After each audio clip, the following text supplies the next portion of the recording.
শুধু গাছ লাগিয়ে দিলেই হবে না, গাছের প্রতি যত্ন পরিচর্যা অন্যরকম সব সময়তেই।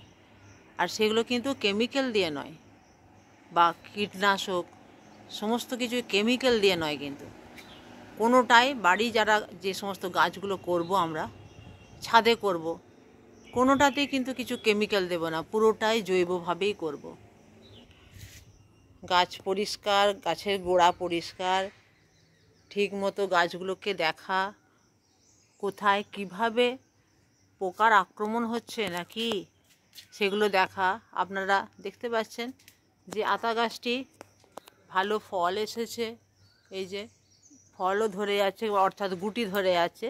গুটিও আবার পরবর্তীকালে অনেক সময় ঝরে যায়, সব যে হবে তার কোনো মানে নেই, কিন্তু একটা গাছকে দেখা, ওই জন্য আমি তো সকালবেলায় আসি, যাতে সকালবেলাতে আমি ভালো মতো করে গাছগুলোকে দেখে পরিচর্যা করতে পারি।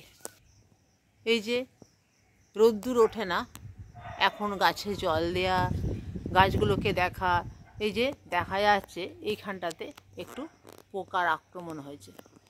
তো এখানটাতে পোকার আক্রমণ হয়েছে, এখানটাতে আমার বিশেষ কুড়ি নেই, ইচ্ছে করলে এই ডালটা আমি কেটেও দিতে পারি এখানটা।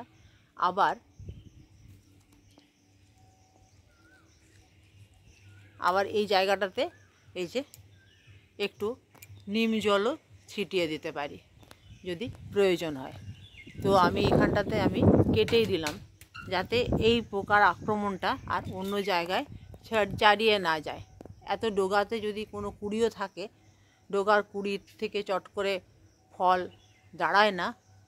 ফল দাঁড়ায় বিশেষত একটু মোটা ডাল থেকে, যেখানে গাছের বেশ পুষ্টভাবে একটা দেখেই আপনারা বুঝতে পারবেন যে ঠিক কোন ডালটা থেকে ফলটা দাঁড়াচ্ছে।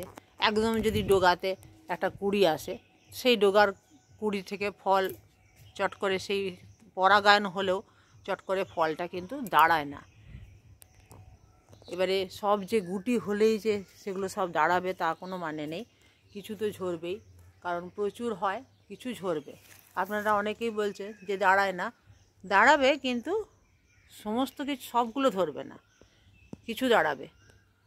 আর এটা প্রকৃতির নিয়মই, কিছুটা ঝরে কিছুটা। এবারে লক্ষ্য রাখতে হবে গাছের গোড়ার জল, গাছের গোড়াটা একবারে শুকনো রাখবো না, আবার সপসপে ভিজে একদম সবসময় থকথক করছে সেরকম জল ভর্তি সেরকমও কিন্তু রাখবো না, কিন্তু একটা আর্দ্রতা ব্যাপার থাকবে। যতক্ষণ এই ফুল কুড়ি ফল থাকবে ততক্ষণ এগুলো থাকবে, নাহলে কিন্তু কুড়িতে ঝরে যাবে। যখনই তার একটা, আমাদের শরীরে কি হয়, ডিহাইড্রেশন হয় না, তো সেরকমই যখনই গাছের গোড়া একদম শুকিয়ে যাবে, গাছের গোড়া শুকিয়ে এলে কুড়ি আসতে সুবিধা, যে কোনো কিছুর, যে কোনো গাছেরই কুড়ি আসতে সুবিধা, কিন্তু ফলটা দাঁড়ায় না এবং ফলটা থাকে না, ফুলটা ঝরে যায় যদি গাছের গোড়া খুব শুকনো থাকে। তো সেই ক্ষেত্রে কিন্তু আমাদের এগুলির প্রতি নজর দিতে হবে। আর এই গরমে অনেক সময়তে যদি ছোট টব হয়, ছোট টবে কিন্তু দুবার করে জল দিতে হবে, কারণ প্রচণ্ড তাপ, মাটি শুকিয়ে যাচ্ছে। আর আপনারা অনেকেই বলেন যে রোদ্দুরে জল দিলে কিছু হয় না, সবটা তো চোখে দেখা যায় না, আর গাছরা বলতেও পারে না। রোদ্দুরে জল দিলে কিন্তু গাছের ক্ষতি হয়। আর চোখে দেখা যাবে না মানে গাছ বলতে পারছে না, আপনারা সাময়িক দেখতে পাচ্ছেন না যে তাদের একটা অসুবিধে হচ্ছে, গাছটা হয়তো বেঁচে যাচ্ছে, কিন্তু বেঁচে গেলেই যে গাছের কোনো অসুবিধে হচ্ছে না তা তো নয়। আমরা কতটা সুস্থ স্বাভাবিকভাবে সুন্দরভাবে গাছের পরিচর্যা করতে পারবো তারই তো চেষ্টা করব। এই যে দেখুন, এই যে নোটে শাকগুলো, এইগুলো কি এমনি এমনি হয়েছে? এখানে পোকামাকড় আক্রমণ নেই, কিছু নেই, কিন্তু ওইভাবে যদি কোনোটা একটা দেখি যে আক্রমণ হচ্ছে, সব সময় যে নিম জল দিই তাও দিই না, পাতাটা একটু তুলে সাইডে ফেলে দিই। আর মাটিটাকেও সেইভাবে রাখি বলেই দেখতে পাচ্ছেন এখানে কী পরিমাণ নোটে বেরোচ্ছে। আর গাছের গোড়া কিন্তু একদম শুকনো রাখবো না। আর হ্যাঁ, যেটার দিকে নজর আমাদের, এই গরমে দিতেই হবে। একটু গাছগুলোকে ধুইয়ে দেয়া, একটু পাতাগুলোকে ধুইয়ে দেয়া।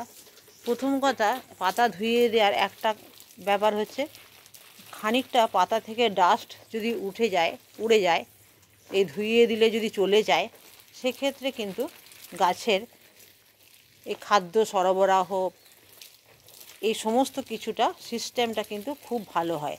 দেখেন না, গাছ ধুয়ে দেওয়ার পরে গাছের একটা চকচকে ব্যাপার। শুধু যে ধুইয়ে দেওয়া হচ্ছে জল দিয়ে তার জন্য নয়, গাছটাকে অন্যরকম যদি আপনি সকালে ধুয়ে দেন, বিকেলে বা তার পরের দিন, সব দিন তো ধোয়ানো হচ্ছে না, তার পরের দিন দেখবেন যে গাছটা একটু অন্যরকম সতেজ লাগছে। মানে পুরোটাই যেমন আমাদের হয় না, একটা ভালো ঘুম হলে সতেজ লাগে, ভালো খাওয়া দাওয়া, সমস্ত কিছুই সেই রকমই আমি সমস্ত কিছুটাই কিন্তু নিজেদের মতো করেই ভাবি। আর ওই জন্য গাছে ফল ফুল শাক সবজি সবই হয়, আর খুব বেশি পরিশ্রমও হয় না। তো আপনারাও এইভাবেই ভাবতে থাকুন, কারণ খুব কঠিন ভাবলে কোনো কাজই চট করে হওয়া সম্ভব নয়। একদম নিজের যা যা অসুবিধে হয় সেগুলোই ভাবুন। একটা জিনিসের তফাৎ শুধু, আমরা যে সবজি খাই সেই সবজির খোসা, ফলের খোসা, আমরা অনেক সময়তেই ফলের খোসা ফেলে দিই। সব ফলের খোসা ফেলি না, অনেক সময় যেমন আপেলের খোসা ফেলি না, আবার অনেকে ফেলেও দেন। কমলা লেবুর খোসা ফেলে দিই, তো মানে অ্যাকচুয়ালি খাই না আমরা, অন্য কাজে লাগে। তো সেগুলো আমরা গাছের গোড়ায় দিই, সেগুলো কিন্তু গাছের খুব ভালো পুষ্টি।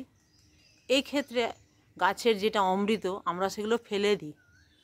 সেই ফেলে দেওয়া জিনিসগুলোই গাছের কিন্তু অমৃত। তো সেই ক্ষেত্রে কিন্তু একটু আলাদা, বাকি কিন্তু সবটাই। এই গরমে গাছগুলোকে যদি আমরা তখন সপ্তাহে একবার নয়, একটা টাইম যখন খুব রোদ্দুর নয় সেই টাইমে যদি একবার ধুইয়ে দেন, গাছগুলো কিন্তু খুব ভালো এবং সতেজ থাকবে। এই গরমে কিন্তু গাছ একটুও নষ্ট হবে না যদি এই কাজটি করে থাকেন। তো আপনারা নিশ্চয়ই আমার কথাটি বুঝতে পারলেন।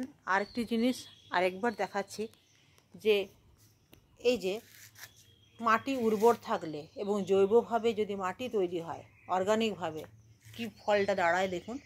একটা করবীর ডাল সেখানে লাগিয়েছিলাম, করবীর ডালটা তো লেগে গেছে, চারা হয়ে গেছে, তো চারাটা তৈরি করেই মাটিতে পুঁতে রেখেছি। তো এখানটাতে তো এই গাছটা হবে না, তো 1 বছর কিন্তু থাকবে ভালোভাবে। তো আমার এই প্যাকেটটি ছিঁড়েও গেছে, কিন্তু যেটি দেখার, দেখুন নোটেগুলি দেখুন কি পরিমাণ নোটে বেরোচ্ছে। তো আপনারা অনেকেই কিন্তু নোটে শাক খেতে খুব ভালোবাসেন, আর বাড়িতে যদি এইরকমভাবে তৈরি করা যায় তাহলে কার ভালো না লাগে বলুন। এতে আমি কিন্তু কোনো কেমিক্যাল দিই না, কোনো কেমিক্যাল দিই না।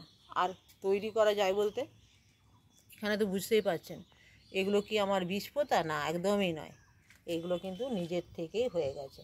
এখানে একটি গাছ ছিল, বীজ পড়ে হয়ে গেছে। তো এইগুলিও কিন্তু পুরো সমস্তগুলোই কিন্তু এটা লাল নোটে কীভাবে বেরোচ্ছে দেখুন। আর পাশে এটা কলমি,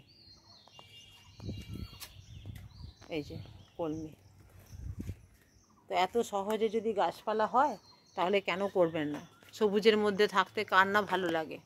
তো আপনারা গাছ লাগান, নিজেদেরও বাড়িরও খানিকটা যোগান এবং পরিবেশেরও কল্যাণ সেটা।